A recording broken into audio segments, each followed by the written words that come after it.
About a year and a half ago, before Model S shipped, I remember him saying with sort of a gleam in his eye that he relishes the day that he'll be driving around somewhere in Silicon Valley and see a Model S on the road that's not like an employee car that's in testing, but like a real customer, like that he doesn't know.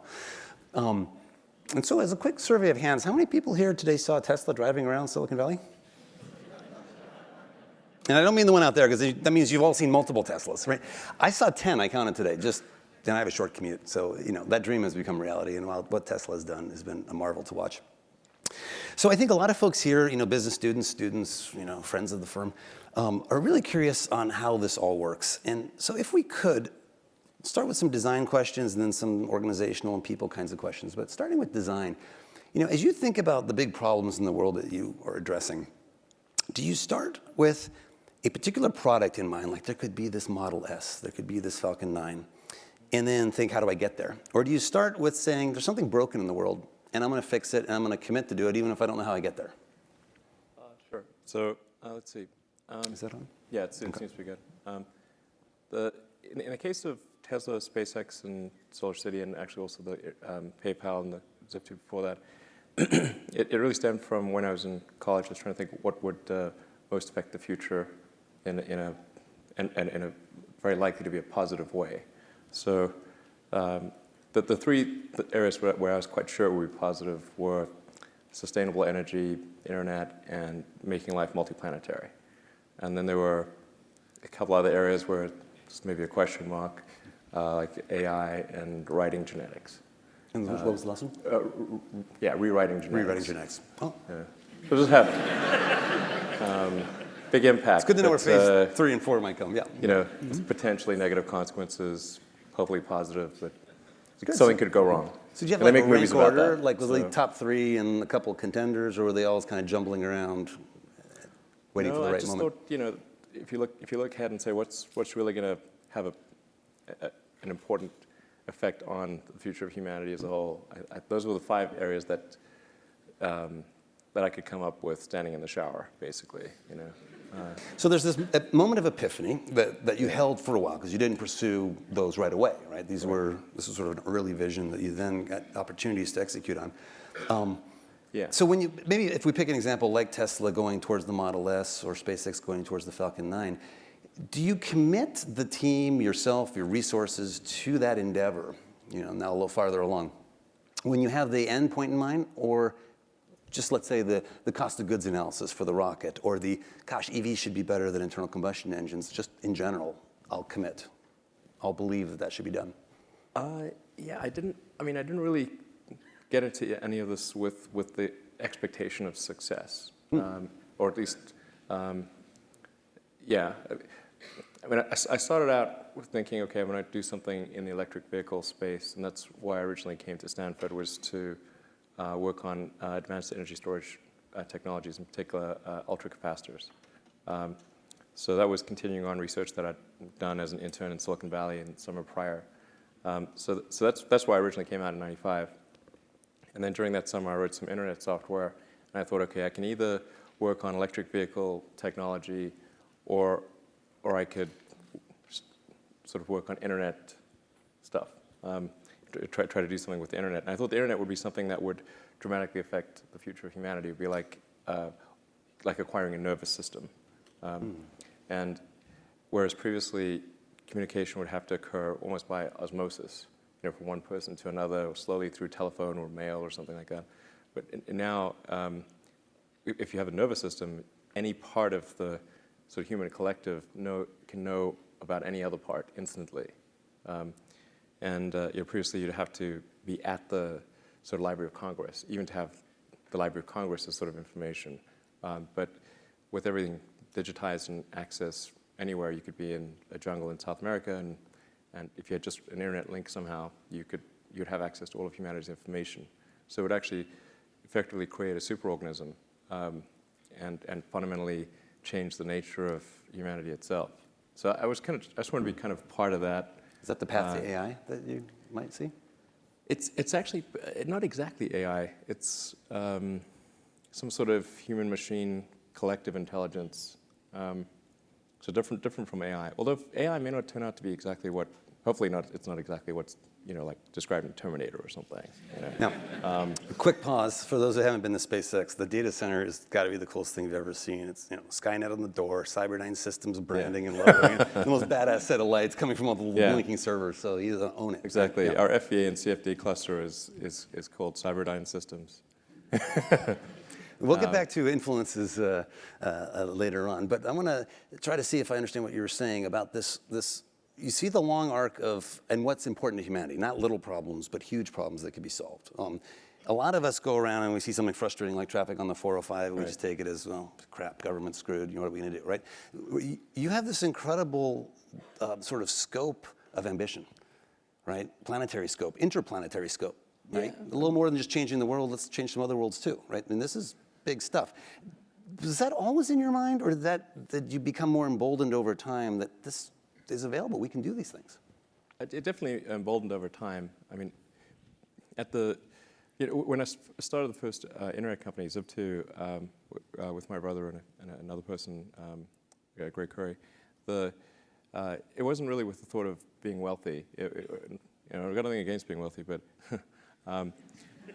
we'll get back to that later too. but it was just from the standpoint of wanting to be part of the internet, and I figured if we could make enough money to just get by, that would be okay. And when we started off, we literally only had like one computer, and so it would be our web server during the day, and I'd code at night. And we just got a small office in Palo Alto back when rent was not insane, and it cost us like $450 a month. It was cheaper than an apartment, so we actually just slept in the office and then showered at the YMCA on Page Mill, El Camino. So we'd walk over there and shower, and that was actually, I think that was when I first met you, by the way. So I don't know how many people, probably not many people know this, but we actually pitched Steve in like January '96 on the Zip2 business plan, and actually I thought.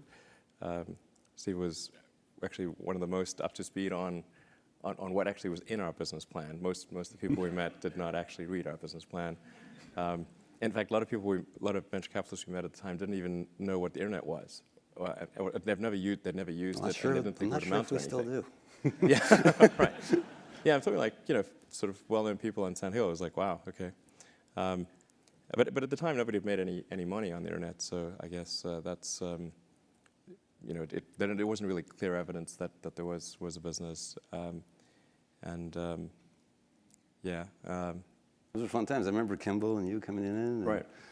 Very young-looking guys. That's what I was saying. Yeah. I think I was in my first 4 months on the job too. Yeah, exactly. So, let's shift gears for a sec. I've also had the great honor to work with Steve Jobs briefly, but enough, and as a business school student, to study him with as much scrutiny as I could during that period. And there's some obvious parallels. And so let's start with the most obvious, but just must be like the elephant in the room. Is the secret to your success to be the CEO of two companies at the same time? No. I think it's... Because look at the correlation. Yeah. Struggling companies, everything's in the craft can in December 2008, so let's take on a new CEO gig. And same for Steve, coming back to Apple. Right? No, definitely it was not my intention to be CEO of two companies. There were certain things that I kind of wanted to, I thought were important to happen, and I thought it was important that there was, that an electric vehicle happened, that there was a success in the electric vehicle arena. Because the incumbent companies were convinced that it was not possible to create an electric car that looked good, had a good range performance and so forth, and that even if you did make such a car, it would not sell, because people had this love of gasoline. So we had to show that it was possible to create a compelling electric car, long range, good looking, all those things. That was a Tesla Roadster. And if you created, if you made such a thing, people would buy it, so that's what we try to do with Tesla. By the way, I should say, like one minor sort of some correction on the introduction. I'm not a co-founder of SolarCity, but I am a co-founder of Tesla. That's okay. That's a good point. So, And product architect of many of its key features. So very much like Jobs, both handed some of the detail as well as the long arc of what's important for the company. The quip though about being co-CEO is more than just a joke, in that I wonder if in ways that are hard to predict, and you wouldn't set out for this amount of work, right? It seems insane, but inevitably both companies cannot expect more than half your time at most. It sort of naturally forces a delegation upon you and an expectation they have to rise up for partial awareness at best, right? Yeah. And I just wonder if that helps drive prioritization and really focusing on what's important a bit more than you otherwise might have to. It probably does. Yeah, I think I'd probably do. Yeah, I mean, because I have to triage the things that I do at each company, and constantly think about what is the most useful thing that I could do. But even with that, it still actually does take an enormous amount of time. And for a while there, I was just doing constant 100-hour weeks, and that's definitely wearing. And now I'm kind of in the 80 to 90, which is more manageable. But that if you divide that by 2, it's only like maybe 45 hours per company, which is not much when there's a lot of things going on. You're like a slacker. I mean, yeah. So. It is interesting also how you have a love for certain aspects of the product. So at SpaceX, the whole concept and the vision of going to Mars, backing into features and stuff. It's a wonderful thing to see. I think what obviously should strike folks in the room as remarkable is the diversity of industries that you've tackled, right? From commercial banking to the military-industrial complex to the automotive industry. These are heavily regulated industries that generally investors flee from, and startups routinely fail in, and they haven't seen much change for good reason over decades. So there might not be an obvious pattern in which industry you tend to thrive in, but I wonder if there's a pattern perhaps in process. Like, do you approach each of these perhaps the way a software architect might, to think of a different way to bring innovation, a different way to reset, from first principles perhaps instead of iterating from the past, a breakthrough? And is there a reason you end up in these otherwise really tough industries? I mean, I don't know if that's ever occurred to you, that you don't, even with Solar City going up against the regulated utilities, none of these are places that you would normally find entrepreneurs. Yeah, like I said, it was not from the standpoint of like what's the best risk-adjusted rate of return, or where do I think things can be successful. It's just like I think these things need to happen, try to make them happen, and certainly when we started SpaceX or Tesla, I thought the probability of success was less than 50%. Probably a fair bit less than 50%. In the case of Solar City, I thought the probability of success was probably greater than 50%, but it wasn't clear what the magnitude of success would be. It could just be small, but it was. I just thought these were things that needed to get done, and even if the money's lost, okay, it's still worth trying. So you had conviction, but it didn't mean certainty, right? You knew that all vehicles would be electric in your heart, but not ultimately, that Tesla would necessarily succeed. I mean, I think the sort of fundamental good that Tesla can accomplish is acceleration of the inevitable, which is electric transportation. But I think there's a lot of value to accelerating, even though I think it's somewhat inevitable. There's value to accelerating it to minimize the environmental and economic damage that would otherwise occur. So. It's better if we transition to sustainable transport 10 years or maybe 20 years sooner than might otherwise be the case.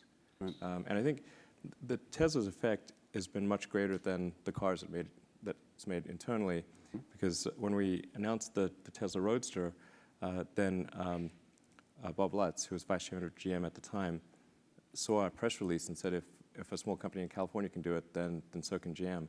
And he took it to his engineers, who told him that you couldn't build an electric car, and told him that they needed to get going. And that's what got the Bolt rolling, and that in turn got Nissan to do the Leaf, and so it's kind of got things going. And ultimately, it's what we induce other companies to do that will have a greater impact than the cars we make ourselves.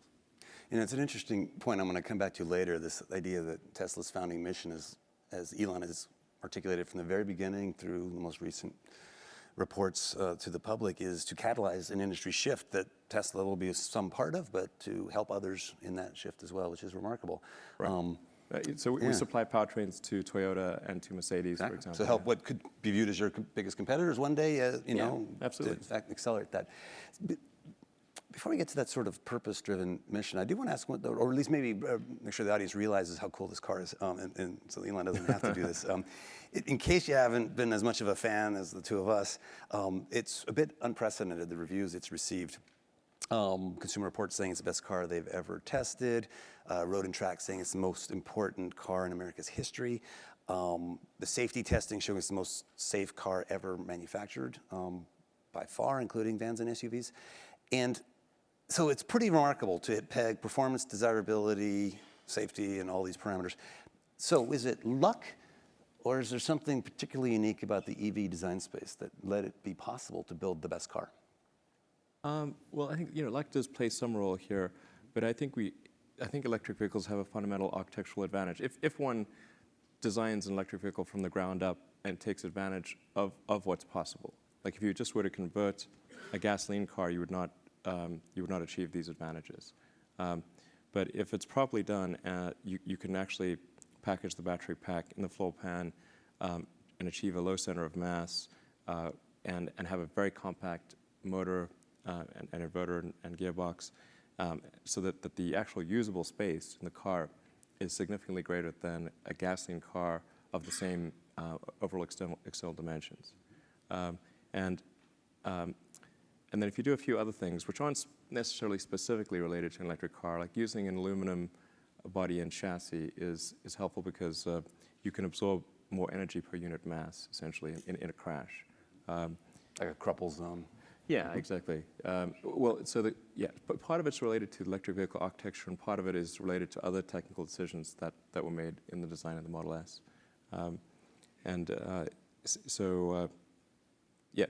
what leads to sort of having a high safety I don't want to sort of go into too much detail because it might take up too much time, but like I wrote a blog piece. Did you know some of those things at the get-go, or did they unveil themselves as you went along? I'm just curious how the vision materializes. For example, like along either the product dimensions, like it will have all these great features, like at the get-go, did they all gel? And then secondly, I'm also curious, when did you first know that all vehicles would be electric? Like, was that early, that was medium? probably 22 years ago, something like that. Before you met Tesla? Before there was Tesla. Way before there was Tesla. Oh yeah. Well, like I said, Wow. When I originally came out, when I was studying physics at Penn, that's probably when I thought it was the case. Or maybe sooner than that. Probably when I was in my sophomore year in college. Did you have certainty in your heart? Yeah, absolutely. It's super obvious. Yes, now it is. And there are some I think doubters. it was super obvious then, but yeah. This is what blows my mind, because even like 3 years ago, most people probably didn't agree with this point of view. And if I could be confident of any prediction I could make, it's that within 10 years, all people will be of this point of view. But we won't have made the transition yet, but we'll realize that it's a ridiculous debate to be having. You were a lone voice of sorts back then, probably amongst your cohort and friends and social connections. Actually, I used to talk to dates about electric cars. How'd that go? It wasn't helpful. It got better. So actually I ran into a girl I dated briefly in Canada, Christy Nicholson. She's now a writer for Scientific American. And she mentioned, when we went on a date, I asked her, do you ever think about electric cars? And she said, no, I don't. It was a while back. It's pretty, almost everything's electric that we have in our daily lives. Mm-hmm. So it was from the physics of it. The heat loss of an internal combustion engine it's pretty amazing. Pretty amazing. So I want to share a little story that leads to a question along a different angle. I don't think you've heard this before, but I find it fascinating. I was at a lunch at a Google event, and out of the blue, with no expectation this would be a topic, Larry Page turned to me, knowing a little bit about our connection, and said, how much money do I have? And he mentioned a number. I thought that was cute, that he was trying to recall that. He goes, if I were to get hit by a bus today, I should leave all of it to Elon Musk. Really? Yeah. He said that? Yeah. And so I'm like, paper or pen? Can we please get this down on? Yes. So he likes zingers. I He didn't know likes that to, actually. Like yes. he's a good friend of mine. So context is important. Actually, because- I met Larry before he got venture funding. Oh, really? So yeah. So this like 97 Back in the garage or days? something. Yep. Yeah. Wow. Well, he's a remarkable guy, obviously also an underachiever, and has a company that wants to do good in the world, right? Yeah. And I think he looks at you with a bit of envy, because what he then proceeded to say was, I could give my money to a nonprofit and a lot less would get done than a corporation that's pursuing things that are directly aligned with things I care about, like getting off of oil and colonizing other planets. He believes in those missions and thinks that a corporation, if endowed with the right to do that as its business purpose, is the best vehicle out there, and wishes he could do more of that in his own life. He compared poignantly, I think, to some other software companies in the Pacific Northwest who might have executives who do evil for the first part of the career, then do good for the second half, and then the sad story of others who never get to the second half of their life, like Steve Jobs. Not in a joking way. I mean seriously, and it was a very deep moment. So it raises the question of a purpose-driven business. So you've heard already that Tesla is not just trying to make money. That is not the priority. In fact, if you read the most recent shareholder letter, it says profits are not.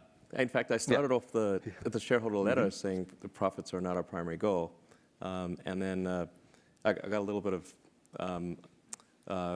some of the board members who questioned that statement, and I was like, well, it's true, And like for now, or like just while we're growing, but no, just not the priority. Which I think in a business school is a really good point to dwell on for a moment. Yeah, it's not that I think they're unimportant or anything. It's just not the primary goal. That's right. And I actually told people that on the IPO as well.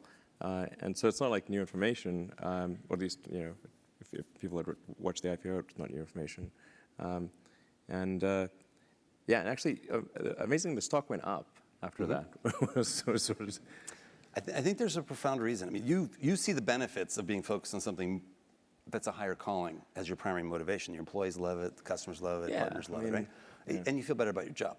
The interesting thing, the irony perhaps, is that at least within our portfolio, the companies that have that kind of a founding principle actually make more profit and grow their revenue more quickly than the ones that don't. It's this low sample set, but the handful that have taken this bold of a step to say, no, that we will not make that our number one priority, actually do a great job. And it occurred to me, and I don't know if this was conscious in your head at some point, that if you weren't wildly profitable, the auto industry wouldn't follow you. In other words, this whole mission of catalyzing a shift to a new electric vehicle isn't going to work if the business model is worse than the current business model. And so it's the obvious byproduct of what you're focusing on. Well, not obvious, but it occurs to me that it's a byproduct. It wasn't obvious at first at all. But I'm curious if that thought occurred to you that, the profits will come. Or, well, we have to generate positive cash flow, or we have to generate enough cash flow to fund future developments, which requires having a good gross margin. And so I guess one could just say, okay, well, we're going to stop developing new products, and then you would be really profitable. So at any given point, you could sort of say, well, we could be profitable, at this point in a significant way. But we've got these great things that we want to develop for the future, and they're a good investment, and that's what we're doing. And similarly at SpaceX, the founding vision was to colonize Mars indirectly. Again, interestingly, catalyzing others to move. And then you realized, hey, I've got to actually lead this charge, right? Yeah, well, I mean, with SpaceX, originally I started off just thinking, well, how do I increase NASA's budget? Actually, that was my goal. So it was like 2001, with just talking to a friend of mine, and he asked me what I was going to do after PayPal, and I thought, well, I was wondering, like, I'd like to get involved in space, but I just didn't think there was anything I could do as an individual, but I was curious as to when NASA would be sending a team to Mars, because that was always going to be the thing to do after the moon. I figured that there'd be some plan, and I'd just go to the website and I could read the schedule. Then Mars occurs. Like, it's like, okay, 2017, good, okay. But actually, there wasn't anything on the website, and or at least I thought, like, can I not find it? Like, what's going on here? And is it secret? I don't know. But it turned out that NASA had done a study on what it would cost to do a manned Mars mission, and this was under Bush the First, and he asked for a 90-day study shortly after taking office, and NASA came back with a $500 billion price tag. And he said, okay, maybe not. Billion with a B. That's when $500 billion was serious money for the government. So then that got totally shelved, and it was like you were not allowed to talk about any kind of crewed mission to Mars at NASA. Anyway, but I thought, well, if I can do something that would galvanize public interest, and then that public interest would translate to additional appropriations for NASA and increase their budget, then maybe they could do it. So actually, what I sort of thinking I would do is send a small greenhouse to the surface of Mars with seeds in dehydrated gel, and then upon landing, hydrate the gel, grow the plants. And the public tends to respond to precedents and superlatives. So this would be the furthest that life's ever traveled, the first life on Mars, and you'd have this great shot of green plants on a red background. And I thought, okay, maybe that would get the money shot. You got to beam that that would be the money shot, yeah. I'm never quite sure whether that's a sort of a word you can use or not. Now I'm realizing maybe I should. Yeah, I didn't know its origins until somebody pointed it out to me, but.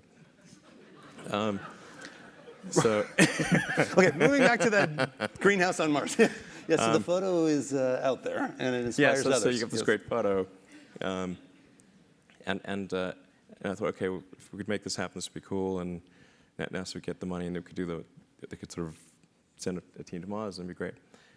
So I tried to figure out how to do this with the proceeds that I had from PayPal. And I was able to figure out how to get the cost of the spacecraft down and the communications and the little greenhouse and everything. But the one thing I couldn't compress was the cost to launch, because there are only a few options. And the US options were way too expensive. And so I ended up going to Russia 3 times to try to buy the biggest ICBM in the Russian nuclear fleet. That's where I'd start, yeah. Yeah. Go big or go home, right? Yeah. I mean, okay. There was some strange trips, that's for sure. But there's like virtually, like you can buy any. It's a very capitalist society in some ways. So I actually did negotiate a deal to buy 2 of the ICBMs minus the nukes. But I came to the conclusion after that 3rd trip that it wouldn't really matter. Like I actually came to the conclusion that my initial premise was wrong. Because I actually think there's a tremendous amount of will in the American population, particularly, to explore. The United States, maybe more than any other country, is a distillation of the human spirit of exploration, and it's really fundamental to psyche. So, if people think there's a way, I think it would actually get a lot of support. But then it can't be just banging your head against the wall. I've got to believe that this can be done without breaking the federal budget. So that's when I said, okay, well, is there some way to affect the cost of space transport? And so I got together with a group of people over a series of Saturdays just to try to understand, is there something fundamentally super expensive about rockets, or can the cost be substantially improved? We had a bunch of those kind of brainstorming sessions, and I couldn't see any fundamental obstacle to improving the cost of rockets. So that's when I started SpaceX. It's like, I'll just build them myself. Yeah. And then. But like I said, at that point, I would say the probability of success was definitely less than 50%. I thought it would most likely not succeed, but it was worth a try. But it's fascinating. So the parallels are so many between these companies. It's, again, probability is low. Certainty that it needs to be done. Yeah. Certainty that it could be done by physics and first principles, that success is an option, right? It's one of the possibilities. And interestingly, starting with a Roadster and a Falcon 1 as a proof point to a larger design. As I look at the Falcon 9, and it looks like the product of a software engineer. Modular reuse, like let's build one engine and step and repeat, and building all kinds of elegance into the system design to abstract away, almost from the hardware into the software or into the design, the beauty of the system. And I wonder if that's why incumbents don't see the sort of re-engineering of the car or the rocket or the what have you. the Hyperloop is this, they don't approach it in that kind of blank sheet of paper. How would you do this if you didn't have to create jobs across districts or you didn't have some other ulterior motive? Interesting, interesting. Looking at the time, I'm going to ask one last question, but I'll give a heads up on if there's mics to start getting them ready for the audience, because I don't want to monopolize people's time here. Actually, there's so many questions I want to ask, but what I'll start with, maybe I'll try to end here for at least with some of the quirky one about influences. So we've heard about the Iron Man reference and your childhood interest in comic books and Hitchhiker's Guide to the Galaxy and Asimov. But there's all kinds of things woven into like Cyberdyne Systems at SpaceX that we heard, and then some Easter eggs. So some of us noticed that the stereo goes to 11 on the Tesla. This is a Spinal Tap reference for those who know that this one goes to 11 and you need just one more. It's louder than loud. That's right. Exactly. That's right. But no one seems to have noticed the product lineup. So you got the Model S, you got the Model X. Oh, yeah. You've just trademarked the Model E. Yeah. No one's said anything. You got to and the Model add and the Model Y. Yeah. Now, what's behind this? I know, exactly. Well, I guess there's not a lot of humor in the trademark law, you know. Because, obviously we just trademarked sexy. And then we're having this discussion with Ford, because the Ford's council, they also didn't get it, because they're sort of slightly opposing us using Model E. And then they saw that we registered Model Y, and they said, "Oh, you're planning to use Model Y instead of Model E?" Like, no, it was just a joke. Right, we don't do that. Like, what does it spell? Come on. Fantastic. Well, do we, I'll keep going if we don't, but do we have microphones for folks if they want to ask questions? Okay, let's do a quick, see if anyone, oh my gosh, yes, we have some. Why don't we do that? Let's take a couple questions from the audience. And I'll let you guys figure out how to do the allocations. Thank you very much. I've heard you talk about supersonic aircraft. You guys have done some beautiful work at SpaceX on VTOL. Clearly, Tesla is focused on electric. Have you thought about the synergies of electric and VTOL and aircraft for solving the 405 challenge? For solving the 405 problem, well, I mean, I do think there's a and really VTOL, vertical takeoff and landing. Right. Sorry, vertical takeoff and landing is VTOL, I do think there's a really I think the optimal sort of air transport solution is a VTOL electric supersonic plane, and it actually works together quite well for a bunch of reasons. In particular, the higher you go, the better the more efficient the electric aircraft is. Whereas if you have a combustion aircraft, as you get higher, it tends to get worse because you have a kind of a fixed aperture and air scoop. Yeah, like the engine is the hole in the front of the engine is a fixed size, and so you have to pick a particular cruising altitude, and so you've got to figure out how do you get the right amount of air at sea level all the way through really high altitude. And then you've got this issue of supersonic combustion that so you end up having to slow the air down, and it ends up being not that efficient. But an electric aircraft would just get better and better as it got higher. And then electric motors have a higher power to weight ratio than a combustion engine, so you could actually have the power to do the vertical takeoff and landing part with a fairly small motor compared to combustion. And then you could get rid of the elevator and rudder, so you don't need the rear control surfaces if you gimbal the motor. Gotcha. So it starts to look like a pod craft, like in Oblivion or something. Right. It's something not quite. The real trick of it is like how do you make it really long range and at least as safe as existing aircraft. Those are really the only two questions on that front, I think. But they're tricky. They're certainly tricky. Don't underestimate those two questions. Great. Let's go to the next one, or whoever has a mic, however we're doing the allocation fairly and efficiently. Maybe give him a hand. Okay, no, that we have someone. Great. Hi, Yan Gu, GSP 94. Hey, Steve. Hi. Long time no see. One question, is Tesla going to expand worldwide? And I think GSP is going to host China 2.0 tomorrow. And do you have any plans to go into the biggest car market today? But I know you were a little concerned through another friend of mine. I actually asked you indirectly a few years ago that you were concerned about the secret and the parroting in the Chinese market. Are you still concerned about that, or you have a strategy?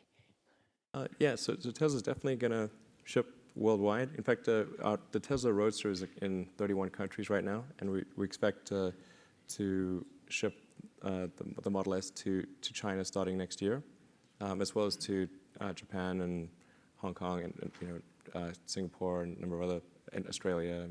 So really, it's going to be quite widely distributed next year. Certainly, China is an extremely important market.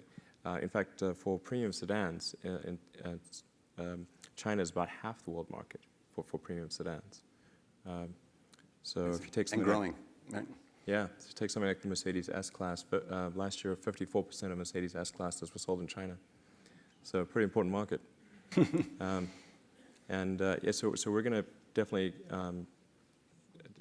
do a major push in China. And actually, some of the most enthusiastic potential customers we've seen are people from China. So we actually want to make sure that the car actually has features which are specific to the Chinese market, and make sure that it's not just taking an American product and just sort of sending it to China without any changes. So we want to make sure it's tailored to the market. Japan as well. I don't want to, it's not many American cars sell in Japan, but I think that would be like Good symbolism.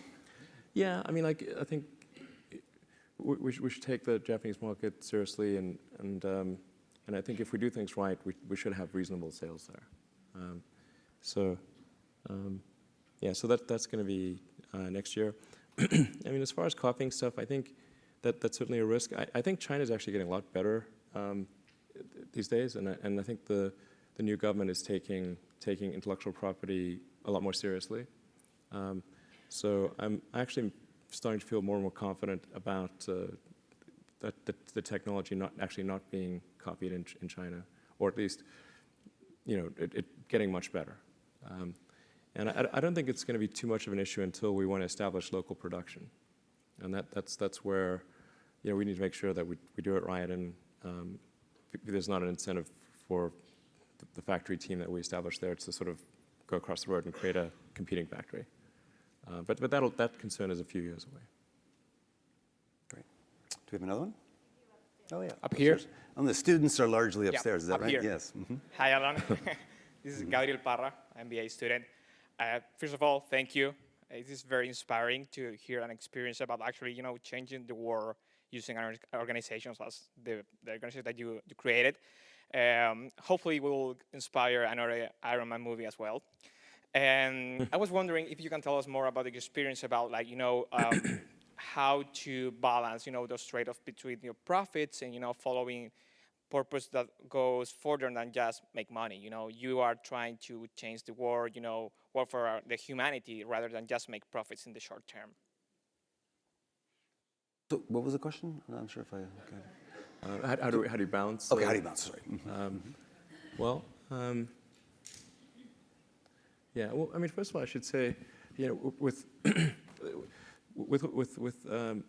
all of the companies, but I think particularly SpaceX and Tesla, although they're in a good position today, they went through some super tough times, and in fact, for SpaceX, I reserved capital to have 3 launch failures, or to withstand 2 launch failures and have the third one be a success, sort of 3 strikes. And actually, we had 3 launch failures. We were just able to scrape enough money together for a 4th flight that succeeded in 2008. And then also in 2008, as Steve knows, we got the Tesla financing round done on the last hour of the last day. It was like 6 p.m., December 24th, 2008.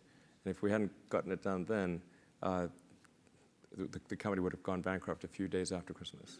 So Yeah. this What he's not mentioning very is narrow. the only reason that happened is he wrote a check for the remainder of his wealth to save the company during payroll and Christmas when no one else would. And Goldman had just failed a private offering, and the financial collapse was amongst us. There was no DOE loan. There was no Daimler deal. The car had a negative gross margin. It was not pretty. Oh, and you had your larger shareholder just completely pissed off and going AWOL. Yeah. Yeah.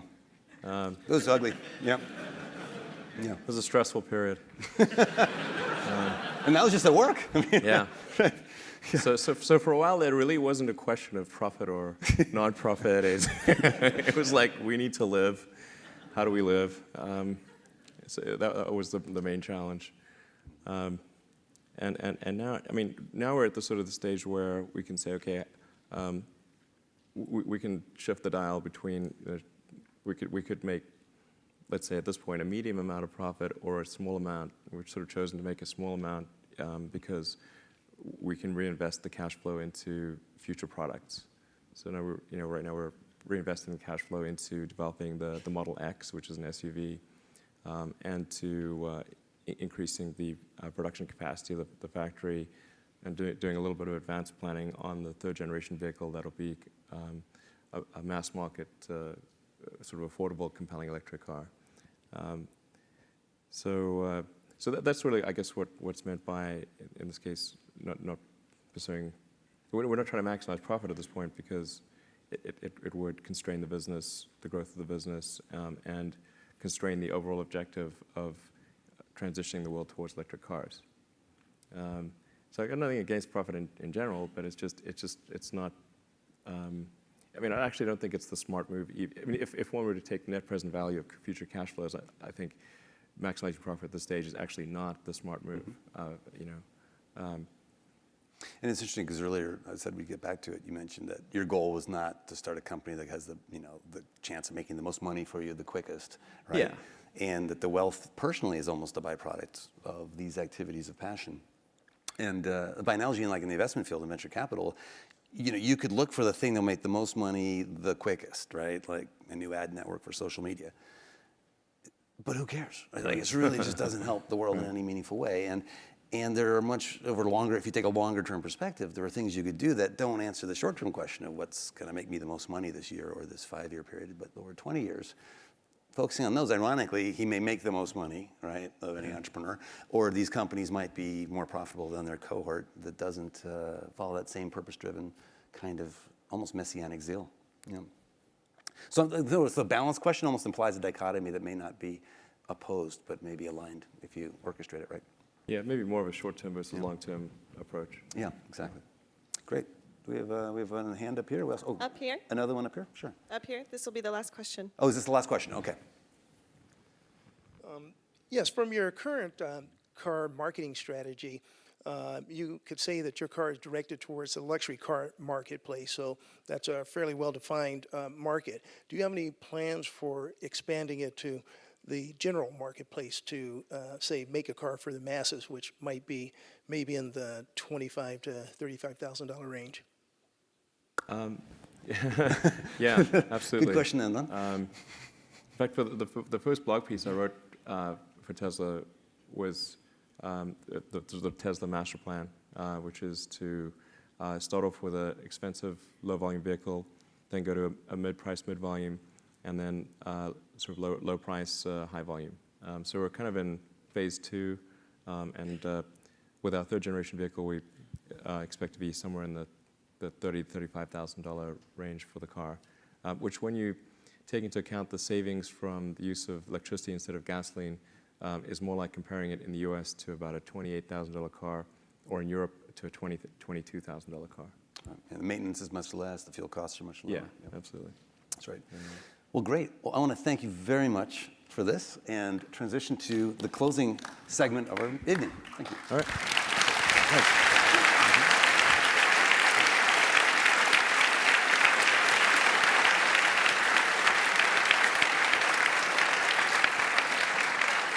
Well, Elon, congratulations on behalf of the Stanford Graduate School of Business and the Stanford Alumni Association, Business School Alumni Association. Dean Sloan would like to present you with this year's Entrepreneurial Company of the Year. Really great. Thanks. Thank you very much.